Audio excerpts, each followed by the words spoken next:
y'all? It's your boy KC Fowler, one half of the Fowlers podcast, host of the Melanin Warriors podcast.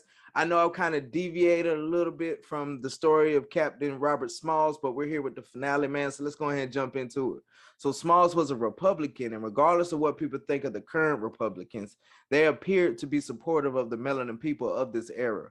After the Civil War, northern states passed laws that granted the protection of melanin people, but in the Democratic-dominated South opposed these laws. On August 22nd, 1912, Smalls wrote to U.S. Senator Knute Nelson, stated that if it wasn't for the Republicans, he would not be able to have his political position, which he called the Party of Lincoln.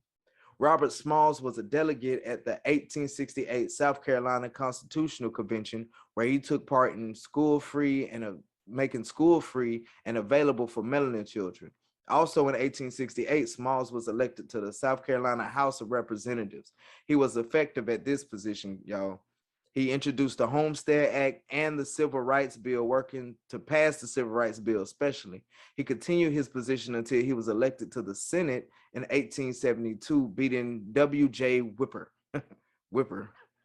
We're going to leave that alone. Anyway, in 1873, he was appointed to Lieutenant Colonel of the 3rd Regiment in South Carolina State Militia, soon made the rank of Brigadier General and then Major General of the 2nd Division of the South Carolina Militia. He kept his position until 1877 when Democrats took control of the state.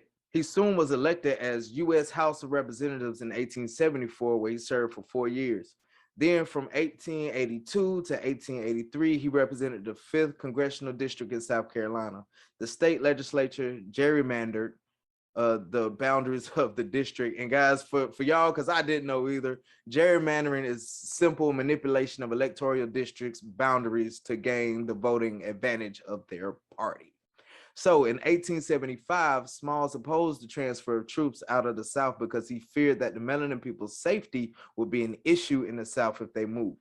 He then introduced an amendment that men enlisted in the Army would not take into account race or color of the service member who joins, but Congress did not consider this one at all, y'all. Robert Smalls was the last Republican to hold that position in South Carolina until 2010 when Mick Mulvaney won. Smalls was the 2nd longest serving melanin member of Congress behind Joseph Rainey, another amazing melanin innovator. For another day, guys, don't worry, it's coming.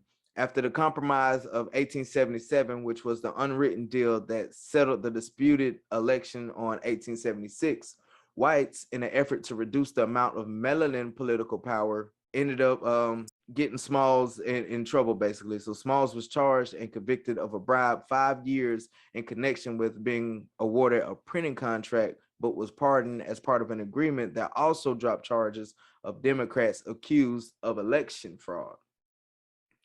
One of Robert Smalls' final acts as a leader of the community was stopping a lynch mob from killing 2 melanin suspects accused of murdering a white man. He even pressured the mayor, saying that melanin people he has staged throughout the city would burn the town down if the mob was not stopped. Thus, guys, the mayor and sheriff stopped that lynch mob from lynching these 2 brothers. I don't really have the details on the 2 brothers that was accused of killing this white gentleman, but as we know from Emmett Till and so many others, who's to say if it was justified or not? But this has been the amazing story of Robert Smalls, slave turned soldier, turned political leader, always fighting for fairness for the melanin people in America, fighting on the front lines and with a pen for the melanin people, making him truly a melanin warrior like no other. And remember, guys, if you don't stand for something, you're going to fall for anything. It's your boy.